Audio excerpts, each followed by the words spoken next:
Well, trending this morning, it's the end of the decade. Sure is, and we're taking a look back at the must-see moments from the last few years. Photojournalist Morgan McCollum takes us through the 2010s as we get ready to welcome in 2020. The year in ancient civilization, forecasted as the world's last, began warmer than the outdoorsy among us would have liked. We want to get open. We want to be open so badly. Senator John McGee completed his year-long fall from grace with a resignation amid accusations of sexual harassment. A text behind the wheel earned you a fine this year. A grocery store opened and many worried a school district might close. Huge deficits were found to be worse than expected in 2013. We knew he'd probably leave someday, but to Washington? But then came the hiring of a new coach for the Broncos. Former Bronco Brian Harsin gets the nod from Arkansas State. The FBI arrests 30-year-old Fazladin Kurbanov on allegations of showing others how to make bombs. Tragedy rocked a small Canyon County town when a convenience store clerk was gunned down in Notice. The suspects are still on the run. Celebrated our 40th anniversary on the air back in October.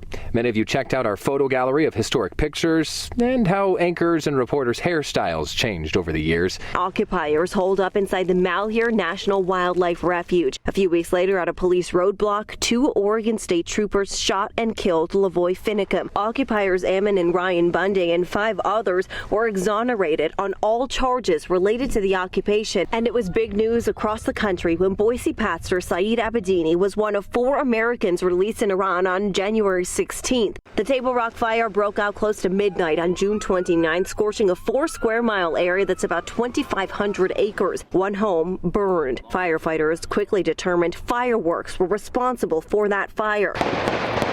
On November 11th, violence erupted on the Boise bench. 2 Boise police officers and Jardo, a K-9 officer, were all shot by Romero. Sadly, Jardo, the K-9 officer, passed away less than a week after the shooting.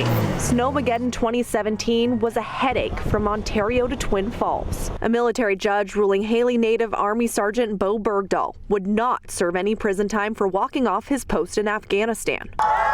August 21st, parts of Idaho plunged into total blackness as the Great American Eclipse passed over the Gem State. Cecil D. Andrus, Idaho's only 4-term governor, passed away at age 85. Lyle Smith, known as the father of Boise State football, passed away at 101 years old. 3 female victims' bodies, including a 13-year-old girl, discovered on a Canyon County property. Can't imagine what a scene like that is like.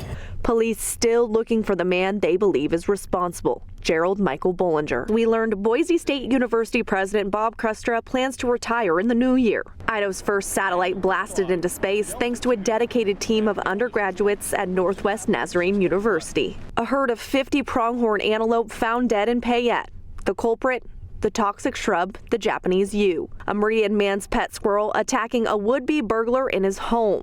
The culprit was caught red-handed when police saw, well, his hands. She asked him, "So did you get that from the squirrel?" And he says, "Yeah, damn thing kept attacking me and wouldn't stop until I left." The squirrely situation made international headlines.